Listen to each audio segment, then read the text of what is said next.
What's up, everybody? Welcome to another episode of Fright Mic, or if you're new here, welcome. I'm Sam. I'm Liz. And today we're continuing. We're still rolling on our found footage part 3 theme, and we are bringing you a movie that I have a hard time calling found footage, but it's a faux documentary. Yeah.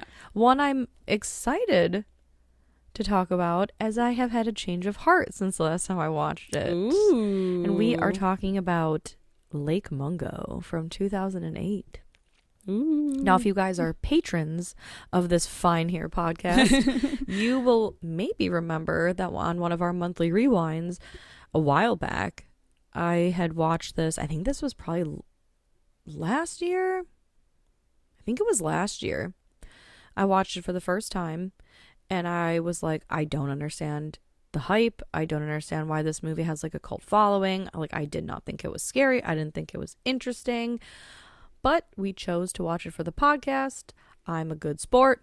I said, I'll try anything twice. And upon second watch, I have changed my mind. So I'm excited to talk about it. Yes, yes. Not to spoil, I guess, anything for my ratings at the end, but this was like so interest. I don't know, maybe it's a change of headspace, maybe it's a change of heart, but I was very pleasantly surprised by how much I liked this movie this go around. This is a very interesting movie. Sorry about my voice, by the way. I am still sick. I've been sick for like 3 months straight now. It's rough in these Midwest streets. It is. Oh my god, I'm hoping that it lasts the whole episode. We'll see. This is a very interesting movie. I think it's actually very well done for being a faux documentary, because like sometimes, you know, you got those like cringy totally those like really cringy like shots in faux documentaries that are like obviously making fun of real documentaries, but I feel like this one like seems really legit. Yeah. And honestly, like I used to watch like all those shows like A Haunting and like Unsolved Mysteries, and I feel like this is very much like that, just with like the supernatural, like, yeah, or paranormal, I should say, aspect to it. It captured the vibes really well. Yeah. And this was, I believe, originally part of one of those like 8 films to die for, or, you know, like horror fest movies that I feel were generally not the best. What are the other ones? There were so many, because I think every year for a while they would release like 8 films. So like I've seen a few of them. Like The Grave Dancers, I remember being good. The Broken with Lena Headey was good. I actually just recently watched that one for the first time this year. There was another one, Wicked Little Things, I think, is one that I watched once back when it came out in like, you know, late 2000s, but I remember enjoying. I have to see if I have to watch that one again. There was one, Penny Dreadful, I think, was one of them. Lake Mungo was one of them. Oh my god, what are some of the other ones that I remember watching? There were literally so many. I think I can picture the cover of this one. It looks like one of those body freezer things that are at a morgue, and there's feet coming out of it. Oh, yeah. What is it? The Unrest or some kind of rest. It was something like that. But there were literally so many of these movies. But I just remember. Oh, and the what the fuck is it called? The Hamiltons. I owned the Hamiltons, and then I gave it to a friend and never got it back. No. But it was like one of those like 8 films to die for. It was about vampires, and I think that one was fairly decent. But again, these are just like a few of the ones that I remember watching. There were that I liked. There were so many that I watched, and even in the 2000s, for 2000 standards, like, they were not good. Yeah, because this one came out in 2008. Currently has a 6.3 out of 10 on IMDb. It has a 96% on Rotten Tomatoes. I know. The tomato meters are popping. Oh yes, people really like this movie. Yeah. I want to say I watched this movie and Megan is Missing almost back to back. I watched them right around the same time. And to be fair, I've only seen Megan is Missing once. And I didn't like it. That's a movie I really don't get the hype on, despite being a young girl on the internet around that time and, you know, like fearing online predators and all that. I didn't really understand that movie. I still don't understand that movie, but again, I felt that way about like Mungo, so maybe I'll revisit that one too. I just know everybody talks different. about a specific scene in Megan is Missing, well, which I don't want to spoil, but you know that scene, but and those that's what made it go viral. Those are literally at the fucking end of this movie, so I know. Everything kind of leading up to it, save for maybe the last half hour, is boring, and even the last like 8 minutes of the movie, I think, like, they're also slow. Yeah. You know what I mean? I feel that. I don't know. Like, well, and it's not, no, the acting is. Yeah, no, it's not great. But the acting in this is really good.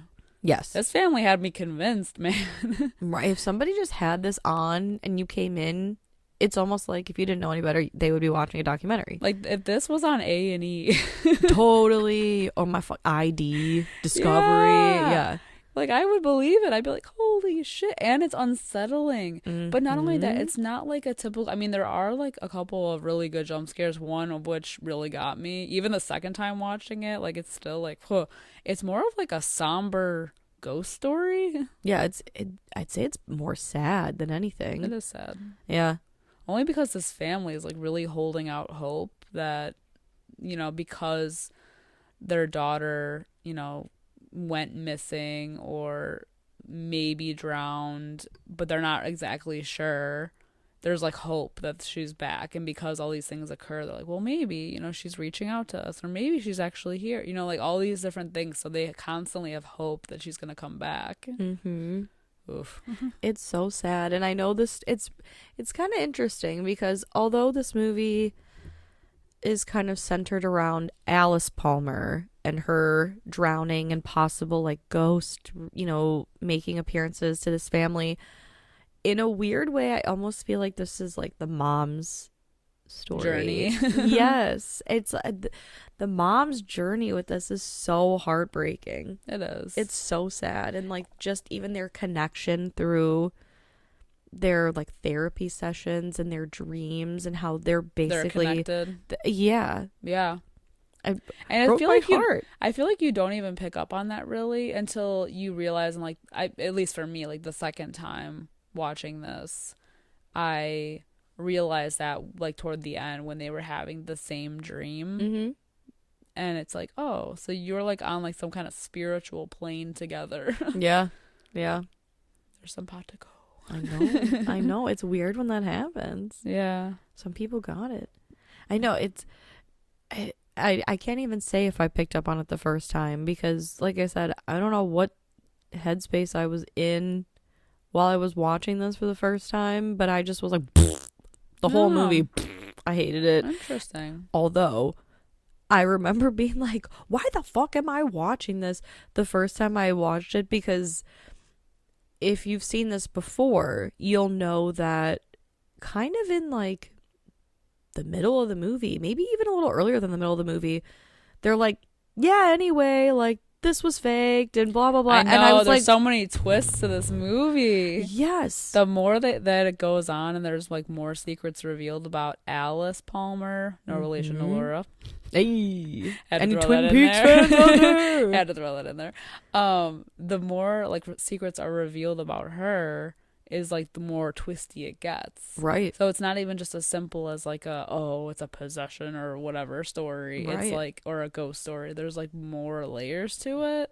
And it's one of those things. It's kind of like the Psycho effect where, you know, like in the early middle part of the movie, they're like X, Y, and Z was all a hoax, and you're like, well, there's still so much movie left. Like, what the fuck is this? Yeah, like, what we is this can't about? wrap this up. Right. And then, like you said, it's like kind of like peeling back the layers, and you're like, so this just keeps going. Right. Oh, so this is a ghost story, or is it, or isn't it? Well, and if you're not familiar with like Mungo, basically it's kind of like a faux documentary of the mystery behind the disappearance of a girl named Alice Palmer. and basically like the supernatural events that follow after her death. Yes. So the movie kind of opens again documentary style. The Palmer family was going on vacation, and unfortunately, so Alice and her brother Matt went swimming. Matt came back, Alice didn't, and they had like a search party looking for her body, and unfortunately, I think it was like a couple days later, they dragged her body out of the lake, and they needed someone to identify her. Her mom was too emotionally like I know I could never. I could never. Right. And so I don't even think if it was like a friend I could do it. No. You know what I mean? Like it was anybody. Yeah. Because like they show the body Sure do. a couple times. Sure fucking do. And it looks rough. Yeah. Like Davy Jones's locker fucking like bloated and just yeah. So her dad goes to positively ID the body, and that's when they like show, I mean, full on like she kind of looks like in Creepshow, the segment where they're buried up to their, the beach one. Yeah. When they come back and attack Leslie Nielsen. Oh, yeah. It's kind of what she looks like. It or looks like she's been under the water for a while. Oh, the girl in the closet. don't even talk about it. It's a little bit, yeah. Just like the face. Because Yeah. her eyes are like kind of twisted up. It's yuck. It's a lot, man. Yeah. It's fucked. Yeah, she's like pale and blue and just. Yeah.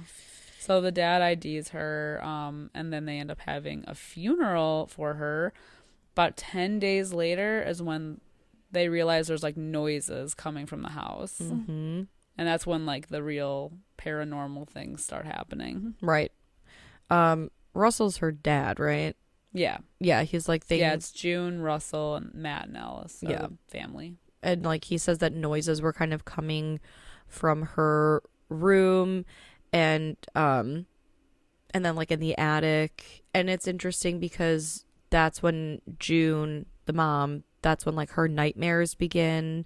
And even the dad kind of discusses that he had this weird thing where he went into Alice's room and he thought like, he could see her. He could see her, and he's like, it's like she didn't know I was there, and I, made a noise, and she stood real still and turned around and basically was like, get out, get out, get out.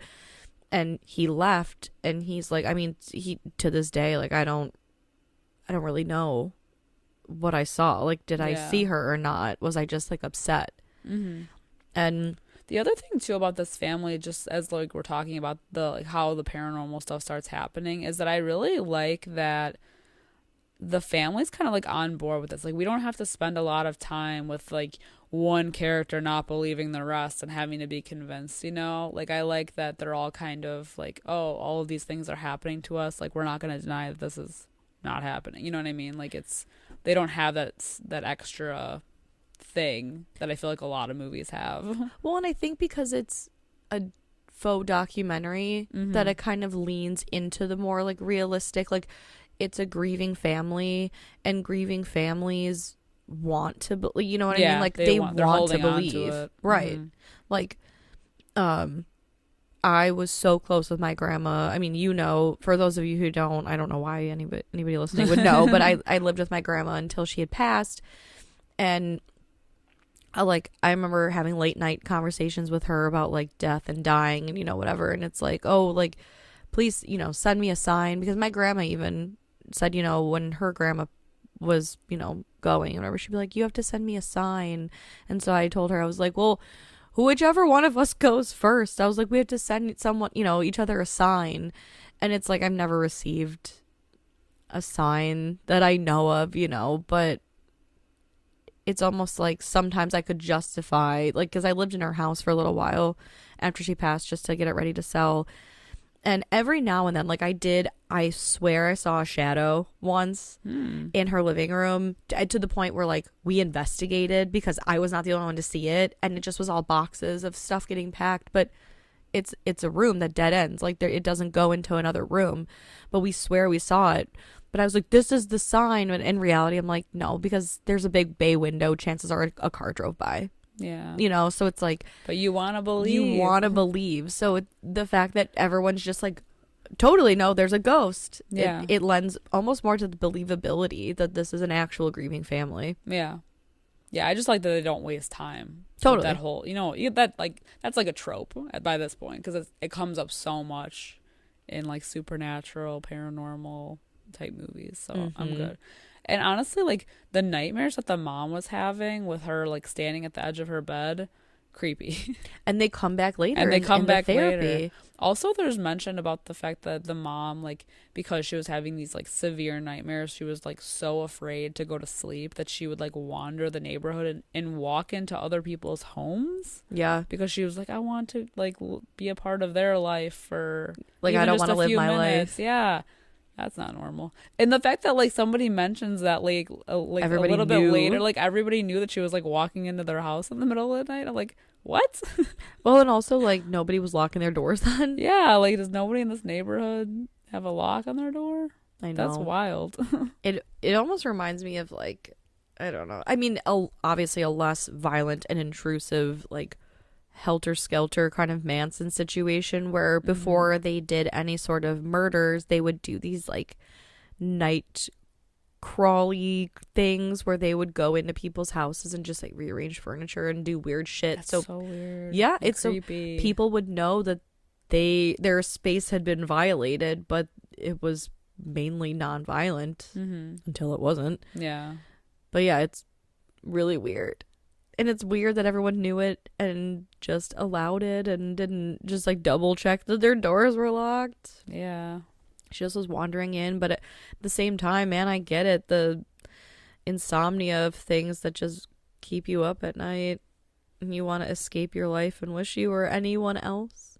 Yeah, and there's like a lot going on with Matthew too at this time. He has like mystery bruises that are like appearing all over his body. He takes up photography and he ends up taking that photo of the backyard where he swears he can see her in the photo. And it's so he explains that he had been taking kind of a time-lapse series of photos of the backyard, and they show, the different dates of the photos, and then there's one where it's very clearly she's like standing right there, yeah, with a hoodie on, yeah, her ghost outfit. And then is it at this point that he has the dam photos too, like the photos where he's near the dam? So that's a little bit later because they have that photo, and somebody else caught that. Yes, yeah, there was it's that like one. a couple. It's a couple that's like camping or like they're hiking near the dam. Well, it was that guy at first. Yeah. And then a couple realized that, oh, we were there at the same time. And so that's when their video, because the guy just had a picture. Yeah. Right? And then that couple was like, oh, we were there, like also at the same time. And then that's when the video, and they saw a figure. And they were like, oh, we captured like the Alice ghost on video. But when they slowed it down, they realized that it wasn't Alice, that it was Matt, the brother. It's just so I think that's like the creepiest thing too, when you have like images in the background of other photos. Yeah. Like remember like when the Slender Man thing was like a big like the photos, even before like the videos, like the photos. And it's like you have to find like what's not right in this photo. I know. And there's so many of those in this movie where they're like, you're like looking at, what's in the forefront, but she's clearly standing in the background, and they zoom in. Oh my God. Well, and it's really cool because this movie does a good job of like presenting these images that you find out shortly after, because they start setting up cameras around the house as well, and they capture what look like ghost images of like Alice reflected in a mirror, or like that figure that walks by the door frame and things like that, and you're like, holy shit, like, oh my God, like goosebumps kind of. They're getting these images, but you find out a little bit later that Matt basically faked the whole thing because he just wanted his mom to have peace, because there was a moment where his mom became convinced that Alice wasn't actually dead because she had been showing up in all of these things. And so yeah, they had her body exhumed. Yes, they exhumed her body, did a DNA test to prove that she truly was dead. I mean, even to the point where her father, Russell, Yeah. was not even sure if he positively ID'd his daughter. Mm-hmm. And she is dead, but they do such a good job of like showing all these faked images that at the end of the movie they kind of come back around and you can see that like, oh, you're so busy looking at this fake image that she's actually over there. Like there's an actual fucking I know it's so fucking good, and those images and videos play kind of throughout the credits. Yeah, it's so effing good because she had been there like the whole time essentially. Yeah.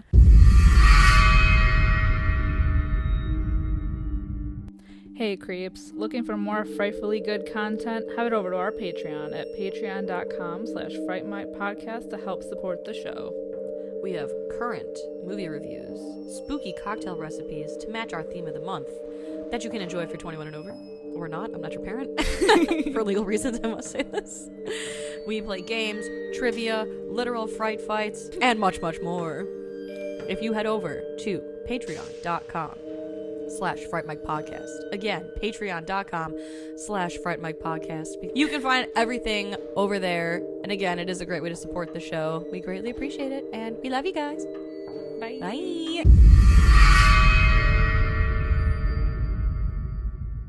But and there's a whole thing too about they end up getting a psychic to come. His name is Ray, and he kind of he starts off speaking with June mostly because he wants to like kind of have her, it's like he does this like hypnotizing thing with her, where we get like the first images of her having this dream where she's walking into Alice's room and she's like kind of looking around for her. And through him, she just, like, finds this comfort. She introduces him to the family. And so now they're all kind of, like, friends with him now. Mm-hmm. And he provides, like, this comfort for them. Mm-hmm. For a little while. Yeah, and then they have that seance. Yep, they have a seance. That's crazy. But what I think is so interesting is that we find out a little bit later that the psychic, what's his name? Ray. Okay, that's what I was gonna say. Ray, and then I was like, no, it's Brett. No, it's not. Yeah, Ray actually had known Alice and had seen Alice while she was alive, and he never told the family because he felt like he didn't really think it was appropriate. He didn't want to violate Alice's privacy. But that comes up later, which is very interesting because of what the mom tells him. If I were Ray and I had heard both the mom sides, yes, how would you like contain yourself and be like, because for him he was like, oh well, when we find out that he also saw Alice like months before she actually like passed away, like he doesn't say anything to the family because he's like, oh, patient confidentiality, and I'm like, but what, but all these things are happening and it's like the same I don't know, it's like it's kind of crazy. I know. And like for the seance, like nothing really happens except they think they get that footage, which ends up not even being real. But what is real when they and this is after Matt confesses to like faking the footage, is that they look back at the tapes and they notice that Matt is like pretending to be Alice in one of the shots of somebody walking in the hallway, but there is somebody else in her room, creepy, and who's like kind of like crouching down in the corner hiding, and they realize it's their neighbor. Their creepy neighbor Brett. This is where I got confused with Brett. Brett is going through Alice's room because essentially the reason that they even capture this is because Matt and Ray go on like a trip, right? But they leave the cameras rolling. And because Matt is taking up photography or whatever, he's with Ray and they're doing whatever. So they leave the cameras up for 3 days. And they capture this man, which they figure out is their neighbor Brett. And June was like, we couldn't figure out why Brett was going through Alice's stuff until I found her secret stash, secret box or whatever, and they found this tape. And this was when we start to realize that Alice had a lot of secrets that she kept, and she used to babysit for the neighbors. And essentially had this like secret affair with them. Yeah. And so it was she made like a sex tape with them. Yeah. And so like once her family found out about it, I mean, they were like the dad was like ballistic. Yeah. And Brett like disappeared. Yeah, they like moved out of town. Yep. Haven't heard from them since. The dad wants to like fucking kill. And that's why he was looking for the tape, to kind of get rid of it, to like clear his name, I guess. The tea, man. I know. But then I think shortly after this is when one of Alice's friends comes forward with cell phone footage, because they explain that Alice had lost her new cell phone on a group trip to Lake Mungo. And this kid was like, we have this footage and I think you should see it. And all these people coming out of the woodwork real late. Real late. There's so many twists in this movie. It's like, I know. We're all over the place.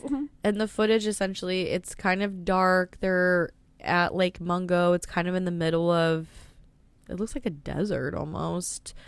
And the footage is dark and kind of spotty. It feels very, Outwaters kind of. Yeah, very much. But in the background, you can see there's a tree and Alice is digging by the tree. And it looks like she's burying something.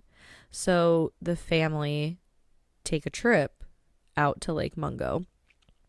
And they happen to find said tree. And after digging, they pull up what she buried, which was jewelry and her cell phone. And on the cell phone, they find a video. And this is one of the creepiest parts of the movie. Oh, this is the one that got me both times. Oh, it's just so fucking disturbing. Yeah. Because it shows Alice, who's kind of, it looks like, wandered off from the group. And because, like, her friends kept saying, she kind of disappeared and came back and was, like, visibly shaken and very upset and started burying stuff and, like, wouldn't say why. And on the footage, she's walking and it looks like it. Oh my God. I feel like I have chills just talking about it. I have chills thinking about it. Right. So essentially it's this figure from far away that's walking toward her and she's just filming it. And the figure approaches and it's her, but it's her dead, bloated, like drowned face. Oh my God. Like I have like tears in my eyes. It's so fucking freaky. Do you ever get those like spooky tears? I don't know. Spooky tears. My body doesn't know how to react, so it just floods. It just cries. Exactly. Now that I can relate to. Amen. Yeah. It's so disturbing. It's the creepy. It's just such a quiet moment, and her just like suddenly appearing is just such a jarring thing, because this is a pretty quiet movie. It's quietly creepy and like kind of unassuming, and then for this just to happen, my God. And they even say that like the family is like, there's literally no explanation for how something like this is possible. Like, how does this exist? And she saw a premonition, like she's of the future, and of then herself. They even cut back to like some old footage of Alice meeting with Ray, the psychic, and how she talks to him about how like she just senses, and this is like I think 5 months before she died, she had said to him, I'm having these feelings like something bad is gonna happen, like it's coming for me and I can't stop it. And she like feels sad about it. Mm-hmm. And doesn't she even say this is like part of her like discussion with Ray, right, where she's standing at the foot of her mom's bed, and so like we kind of see her like sessions with Ray. And earlier when her mom was saying, she'd have these horrible nightmares where she'd wake up in the middle of the night and she'd see Alice just standing there at the foot of her bed watching her. And so now we're with Alice in her sessions, and she's saying, I feel like something bad's gonna happen to me. It's like you said, it's after me. I can't stop it, and whatever. And I get nervous and scared, and so I go to my mom's room and I stand at the foot of her bed, and I I tried to talk to her, but I realized that like I don't know if she knows I'm here, right? Yeah. And it's so sad because like basically as we're wrapping up, we kind of, they say like, oh, the Palmer family kind of, after all of this, they kind of feel a little more at peace. They don't talk to Ray anymore because it came out that he had these sessions with Alice, and they kind of come to a decision as a family that in order to like just fully close this chapter, they're going to move out of the house. So they start packing, but it's kind of like intercut with June's final kind of meetings with Ray, and we're kind of going back to that whole thing of like, you're walking through the house, you go, what are you looking at? And it's also intercut with Alice's version of the same story, and it's so weird because June's like, I go down to Alice's room, and he says, well, what do you see? And she says nothing, like she's not here. And Alice's version is, like, I'm in my room, and oh, my mom, she's standing in the doorway, but she like doesn't know I'm here. And then she's she doesn't know I'm here, and she's leaving now. She's leaving me here. And it's so sad and creepy that like this is something that happened months before, and the mom is doing this months later, and they're literally seeing the same thing, just in a different like realm. Ugh, yuck! It's so sad. It's like a purgatory. Yeah, and it's she's stuck in. Well, and especially because it shows like the end. They take a photo in front of the house before they leave, and like they show this exact photo in the beginning of the film to kind of show like the family, but now at the end you can see in the window in the background that there is a figure. It's Alice in the window, like, and so many shots. I know, and because then after this is just like all of the photos from before, but where she actually is in the photo, like the fake photos, but she's like still in the photo. Oh, I know. And it's so sad, like it's creepy, but it's also sad to think like, I mean, it is thinking about it from like a ghost perspective. If you are stuck in that situation, just watching your family leave. Yes. Yeah. And you're stuck there and no one knows that you're there. You're literally watching your loved ones. It's honestly like a nightmare. It's like one of those nightmares that you have where you're like screaming, but nothing is coming out, or like nobody can hear you. Yep. Oof. It's so a forever nightmare. Yeah. It's sad and creepy and sad. Yeah. And creepy. And then I didn't know this until I watched the movie this time, but there is like a little bit of something after the end of the movie, after the credits. It's nothing major, so if you missed it, it's not a big deal, but it looks like a figure, I'm assuming Alice, and there's just lightning flashes and you can see this figure, and it kind of looks like they're at Lake Mungo, but it flashes like a few times and then the movie ends. Yeah. Wow. This is deep. I know. I know. It's a very good movie though. It's very well acted and very well shot, honestly. Totally. But especially for a movie that came out in 2008, I know. It's like, I feel like it was like ahead of its time. It really was, just because they have those added layers that you don't normally get with this type of story, and that's what I like about it the most, I think. Yeah. And it's genuinely creepy at times, so definitely love that. So as someone who changed their mind on this, so what is, I don't even know, I don't think you rated it before, but like, so what is your new rating? It's funny, I don't think I did rate it on our Patreon. I think I said like don't bother or whatever. I would have rated it at like a 1.5, 2 out of 4. Now, having changed my mind, I'm gonna go like 4.25 out of 5. Like I really like this movie. Yeah, I'm gonna give it a 4.5 out of 5. Yeah, because I just think, I don't know, there's not like a whole lot I would change about it. Like I kind of like that it's like a slow, quiet, creepy movie, like there's so many movies now that are just jump scare, but this is just so quiet and unassuming, but yet it's like chilling. yes there's like so much emotion in it, but at the same time it has It's not just a scary ghost story. It's like a sad, emotional ghost story. And I think that helps with the scariness to it, is that you're so focused on, like, and the story takes so many turns that when you finally do get that like shot of ghost Alice confronting on like the grainy 2000s video camera, you know, cell phone footage, it's like, oh, holy shit, what the fuck is this? It's so, and then at the end seeing the photos and the videos of the faked ghost images, but then an actual fucking ghost is in it. Oh. And from what I remember, there's like no music or anything, is there? Or there's a little bit of music. It's like very low music. Yeah. It's just creepy. Yeah. It is creepy. Oh. I know.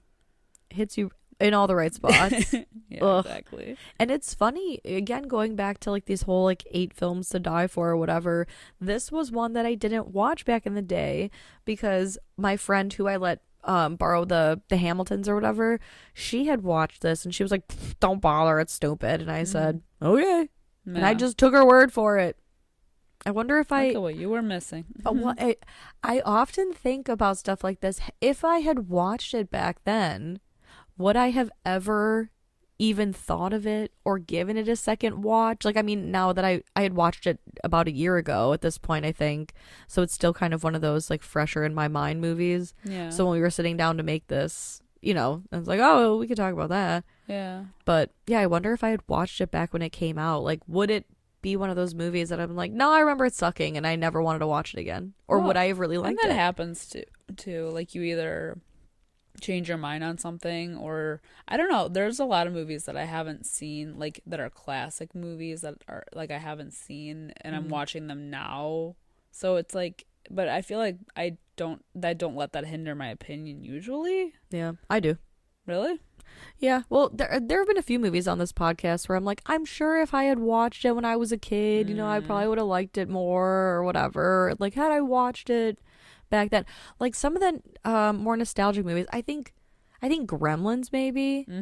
I'm trying to think of like specific examples, but I know I've mentioned this before where I'm like, maybe Jaws.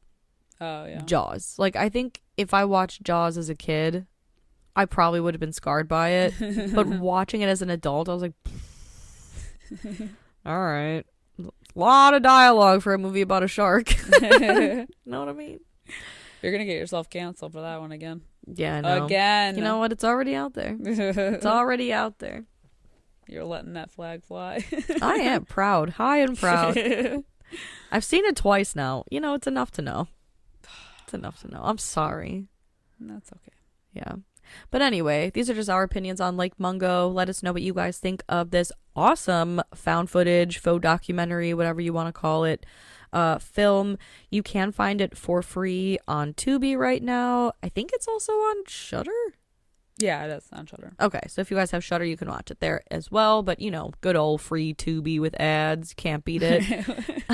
And if you guys don't know, we are on all forms of social media, usually at Fright Mic Podcast or Fright Mic Pod. But I'm talking like Instagram, Twitter, or X, whatever you're calling it, TikTok, Discord, Reddit. I mean, Facebook, Jesus. If anyone's still on that. You name it, we're lurking on it. And also, if you guys have the time, please leave us a 5-star review wherever you can. A thumbs up, a like, a share, a nice little comment, whatever, just to, so, you know, show us your support, show us that you like us, that you love us, and, you know, kindness is free. I love that. That's all I gotta say on that. It's true. Right? So until next time, I'm Sam. I'm Liz. Rest in peace.